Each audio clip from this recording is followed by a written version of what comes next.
Viewers, நான் இன்றைக்கி இந்த ஆயுத பூஜை நவராத்திரிக்குரிய க்ளீனிங் ஒர்க்கு தான் பண்ண போகிறேன்.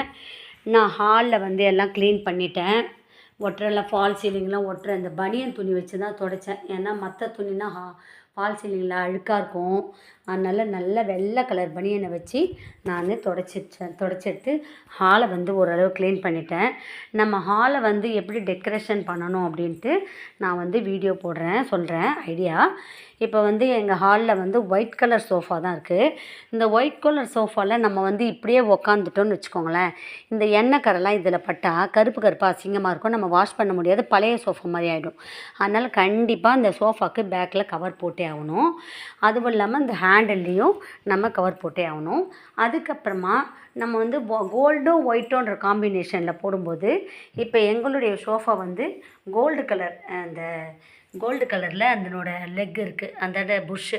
அதனால் கோல்டும் ஒயிட்டோன்ற மாதிரி இருக்கனால நான் இந்த எக்ஸ்ட்ரா கொடுத்த பில்லோக்கு கோல்டு கலர் கவர் போட போகிறேன். கோல்டும் ஒயிட்டும் காம்போ ரொம்ப அழகாக இருக்கும். அதனால் அதுக்கு போட போகிறேன். அப்படி பண்ணும்போது ரொம்ப டெக்கரேஷன் இருக்கும். அடுத்தது இந்த கார்னர் சோஃபாவில் நம்ம ஃப்ளவர் பாட்டு வைக்கும்போது அந்த சோஃபா ரொம்ப அழகாக இருக்கும். அடுத்து நம்ம எப்படி ஹாலை க்ளீனாக அழகாக டெக்கரேஷனாக வச்சுக்கிறது தான் அந்த வீடியோ. இப்போ இனிமேல் நம்ம இந்த கோல்டு ஒயிட்டுன்னும் போது நம்மளோட ஸ்க்ரீனும் கோல்டு ஒயிட்டில் தான் இருக்கணும். அதனால் அதையும் ரெடி பண்ணி வைக்கணும். அப்படின்போது வீடு நல்ல கோல்டு ஒயிட் காம்போவில் இருக்கும்போது ஃப்ளவர்ஸ் கூட கோல்டு ஒயிட்டு காம்போவில் வாங்கும்போது ரொம்ப அழகாக இருக்கும். ஃப்ளவர் பாட்டு கூட அப்படி பண்ணும்போது ரூம் நம்ம ஒரு கலர் எடுத்துக்கிட்டோன்னா அந்த கலரையே நம்ம ஃபாலோ பண்ணால் ரொம்ப அழகாக இருக்கும். எப்போயுமே ஒயிட் கலர்ன்றபோது கொஞ்சம் கிராண்டாக தான் இருக்கும். அதனால் அதுக்கப்புறம் இந்த இடத்துலையும் ஒரு ஃப்ளவர் பாட்டு வச்சா ரொம்ப அழகாக இருக்கும். இந்த டீப்பாவிலையும் இந்த மாதிரி பண்ணும்போது ரொம்ப அழகாக இருக்கும். இதெல்லாம் நான் முடிச்சிட்டேன். இது டெக்கரேஷன் பண்ணணும். அடுத்தது என்னுடைய கிச்சன் எப்படி இருக்குது பாருங்கள். நான் கிச்சன் எப்படி டீப் க்ளீன் பண்ணுறேன் அப்படின்றத வீடியோ போடுறேன். இதை பாருங்கள் எப்படி இருக்குது. இப்போ இந்த கிச்சனை நான் க்ளீன் பண்ணணும். இப்போ முதல்ல நான் கவுண்டர் டாப் க்ளீன் பண்ணிக்க போகிறேன். இப்போ என்னுடைய கவுண்டர் டாப்பில் இப்போ பாத்திரத்தெல்லாம் நான் எடுத்து வச்சுக்க போகிறேன். இப்போ டைனிங் டேபிள்னும் போது டைனிங் டேபிளில் ஒன்லி தண்ணி குடிக்கிறதுக்குரிய டம்ளரும் அடுத்தது தண்ணிக்குரிய ஜக்கும் தான் அதில் இருக்கணும். எல்லாமே இருந்தால் ரொம்ப கச்சன்னு நல்லா இருக்காது பார்க்கவே. அதனால் அதெல்லாம் மட்டும்தான் வைக்க போகிறேன். இப்போ நான் கவுண்டர் டாப் க்ளீன் பண்ணுறதுக்கு எப்படி க்ளீன் பண்ணலான்றதை பார்ப்போமா. ஃபஸ்ட்டு கவுண்டர் டாப் க்ளீன் பண்ணிக்கிறேன்னா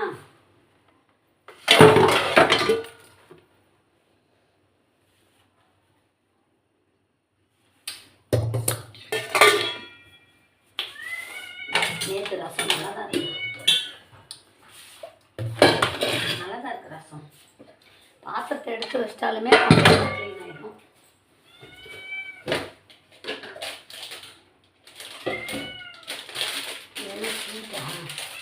எப்பவுமே ஸ்வீட்லாம் இருந்ததுன்னா எரிஞ்சு போகாமல் இருக்கணும்னா நம்ம எப்பவுமே இந்த மாதிரி ரப்பர் பேண்ட் வச்சுக்கணும். இந்த மாதிரி ரப்பர் பேண்ட் இருந்துன்னு வச்சுக்கோங்க.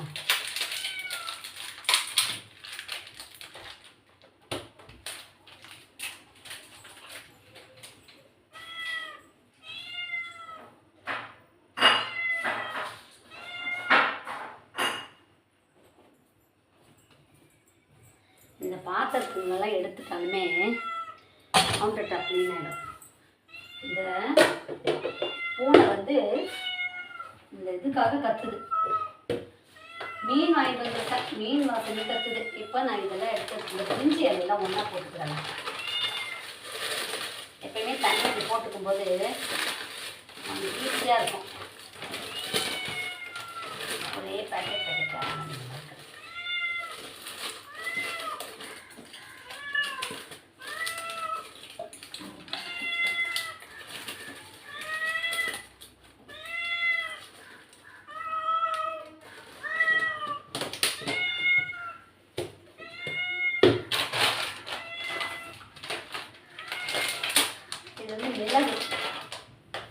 மிளகையும் கொட்டிக்கலாம்.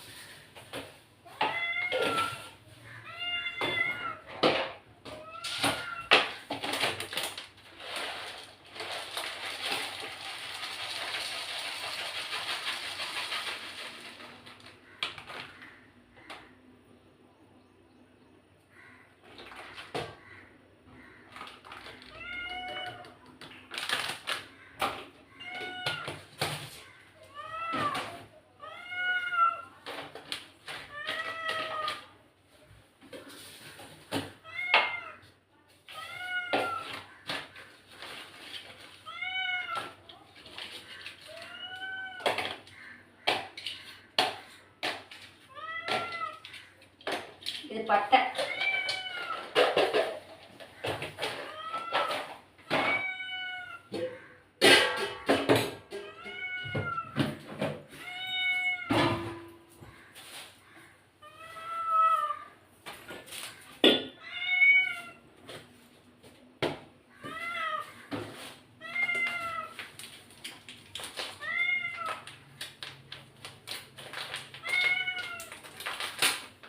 டீத்தூள்.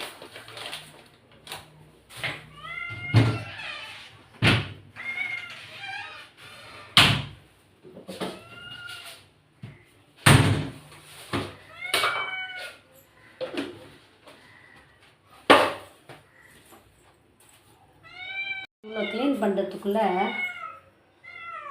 நான் என்ன பண்ண போகிறேன், கொஞ்சம் காஃபி தண்ணி குடிக்கலாமான்னு பார்க்குறேன். ஏன்னா இவ்வளோ க்ளீன் பண்ணுறதுக்கு முன்னாடி நம்ம காஃபி போட்டு குடித்தா நல்லா. காஃபி குடித்தா தான் அடுத்த வேலை ஆரம்பிக்க முடியும் நம்மளால்.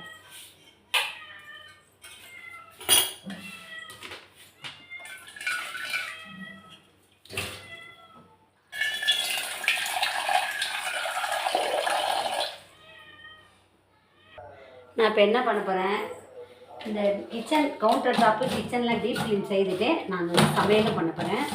இன்றைக்கி வந்து நான் மீன் இதில் வந்து நிறையா டீத்தூள் இருக்கு, அதனால் மொத்தமாக இதில் கொட்டி வச்சுருக்கேன். இனிமேல் தான் நம்ம ஒன்று ஒன்றா வேலையை ஆரம்பிக்கணும். முதல்ல ஒரு காஃபி போட்டு குடிச்சிட்டு அதுக்கப்புறமா தான் மற்ற வேலைகள் ஆரம்பிக்க போகிறேன். மீன் வந்ததுக்கு முன்னாடி என்ன பண்ண போகிறேன்னா, முதல்ல நான் லஞ்சை ரெடி பண்ணிவிட்டு சைட் பை சைடு இந்த வேலையை பண்ணிடுவேன். கிச்சனும் க்ளீன் பண்ணுவோம், அதே டைமில் லஞ்சும் ரெடி பண்ணுவோம். அப்போ தான் புளி ஊற போட்டுக்கோங்க. மீனை க்ளீன் பண்ண போகிறேன். இப்போ மீன் வந்து க்ளீன் பண்ணலாமான்னு பார்க்குறேன்.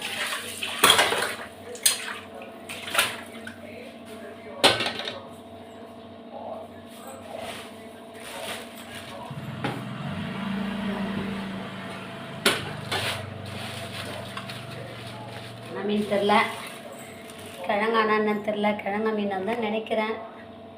சரி பார்ப்போம். முதல்ல இதை க்ளீன் பண்ணிவிட்டு எடுத்துகிட்டு வரேன். நல்லாயிருக்கு பாக்கி மீன். இதை க்ளீன் பண்ணிடுவோம். ஒரு 3 மீன் பீஸ் எடுத்துட்டேன். அது கொஞ்சம் உப்பு சால்ட்டு போட்டுருக்கேன், கொஞ்சமாக மிளகாத்தூள் போட்டுக்கிறேன். இந்த லஞ்சும் பண்ணிகிட்டே வீட்டையும் க்ளீன் பண்ணிடணும். இதை பாருங்க, சும்மா லைட்டாக அப்படியே வைக்க போகிறேன். அவ்வளோதான்.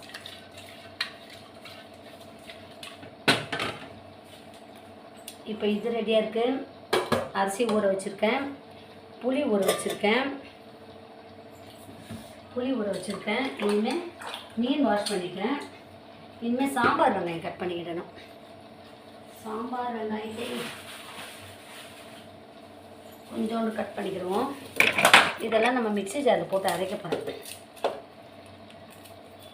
மீன் குழம்புக்கு என்ன பண்ணணும், ஃபஸ்ட்டு மீனை குழம்பு கூட்டி வச்சுக்கலாமா.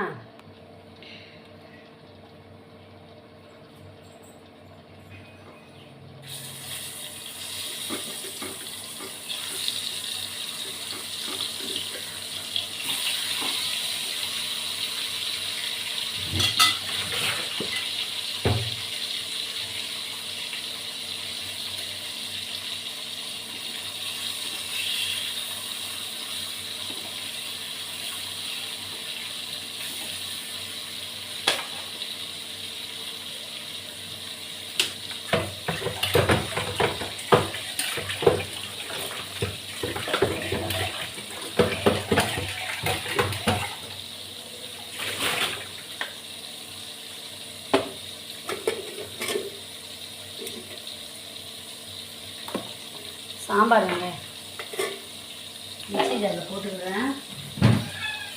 அதோட இந்த காஷ்மீரி சில்லியும் போட்டு அரைச்சி எடுத்துகிட்டு வரேன்.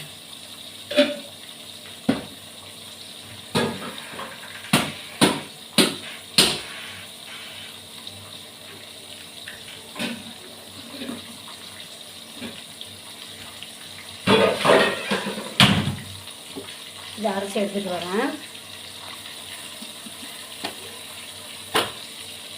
காஷ்மீரி சில்லி, சாம்பார் வெங்காயம், ஒரு தக்காளி இவ்வளோ அரைச்சிக்கிடலாம்.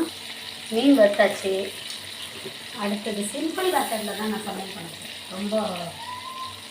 ரொம்ப நேரமாக எடுத்துக்காது, டேஸ்ட்டும் ரொம்ப அதிகமாக இருக்கும். மண் சட்டி வச்சுருக்கேன். இதில் மீன் குழம்பு வைக்க போகிறேன். மீனை கழுவி எடுத்துக்கிட்டேன். எல்லாம் அரைச்சாச்சு. இனிமேல் ரெடி பண்ண வேண்டியது தான். சட்டி சூடாயிடுச்சா? எண்ணெய் ஊற்றிக்கலாமா?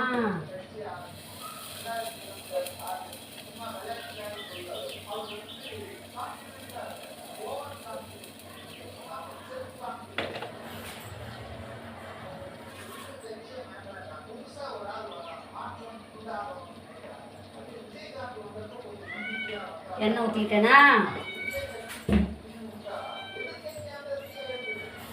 வெந்தயம் போட்டுக்கலாமா? வெந்தயம், சீரகம். இப்போ நாம் இந்த மாதிரி இருக்க கிச்சனை இப்போ க்ளீன் பண்ணணும். சைட் பை சைட் சாப்பாடு செய்யட்டுன்னு வச்சுக்கோங்களேன், அப்படியே நல்லாயிருக்கும். வீட் சாப்பாடு செய்த மாதிரியாச்சு. வறுத்த மீன் எப்படி இருக்குது பார்ப்போமா? செம்ம டேஸ்ட்டாக இருக்கும்னு நினைக்கிறேன். ஆனால் டேஸ்ட்டு வறுத்த மீன்.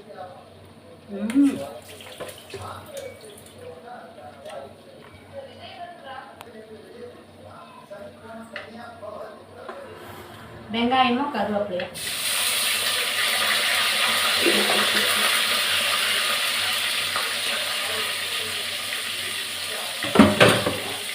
வெங்காயம் கருவேப்பிலை போட்டுக்கிட்டேன்னா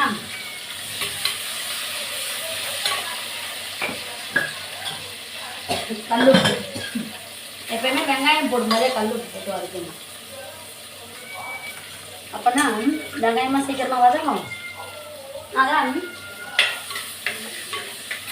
டேஸ்ட்டாகவும் இருக்கும். குழம்பு உப்பை வட்ட மாதிரி ஆச்சுல்ல. இப்போ இதுக்கு இருக்கட்டும். அடுத்தது இதில் நான் சாம்பார் வெங்காயம், தக்காளி, காஷ்மீரி சில்லி 3 போட்டிருக்கேன் பார்த்தீங்களா? அந்த கலவையும் நம்ம இதை போட்டுக்கிறோம். அந்த அரைச்சி விழுதியும்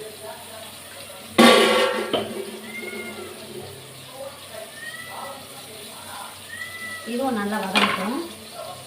இப்போ நான் இதில் புளியை ஊற்றி வச்சுக்கிறேன். கரைச்சி நல்லா கெட்டியமாக கரைச்சிப்போம் புளியை.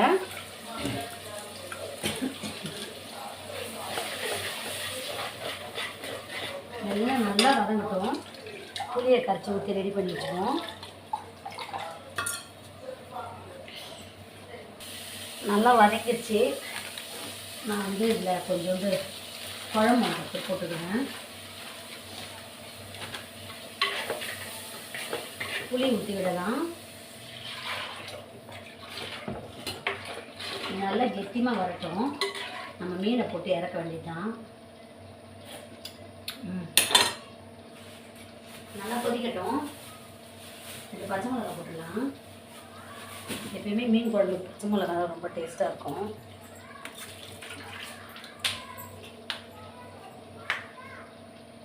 நல்லா கொதிக்கட்டும். மீன் இறக்க வேண்டியதுதான் போட்டுட்டு. நல்லா கொதிக்கட்டும். இன்னும் கொஞ்சம் கெட்டி பதத்துக்கு வரட்டும். மீனை போட்டு இறக்கிடலாம். இன்னும் கொஞ்சம் நல்லா கொதிக்கட்டும். சூப்பர் டேஸ்ட்டாக இருக்குது. நான் ஒரு 2 முட்டையை வேக வச்சிடலாம் பார்க்குறேன். வேக வச்சுட்டு ஒரு 2 முட்டை இருக்குது, அதை வேக வச்சுட்டேன்னா அப்புறம் அதையும் தோலை உரிச்சிட்டு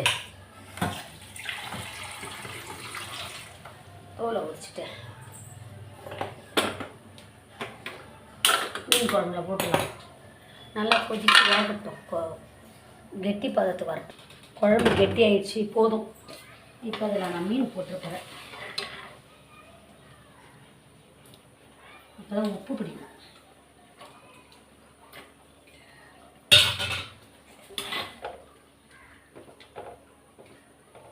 நல்லா கொதிக்கட்டும். சுவையான மீன் குழம்பு தயாராகிடுச்சு. இனிமேல் ஒயிட் ரைஸ் பண்ணிவிட்டு கிச்சன் க்ளீன் பண்ணிட்டேன்னா இன்னைக்கு ஒர்க்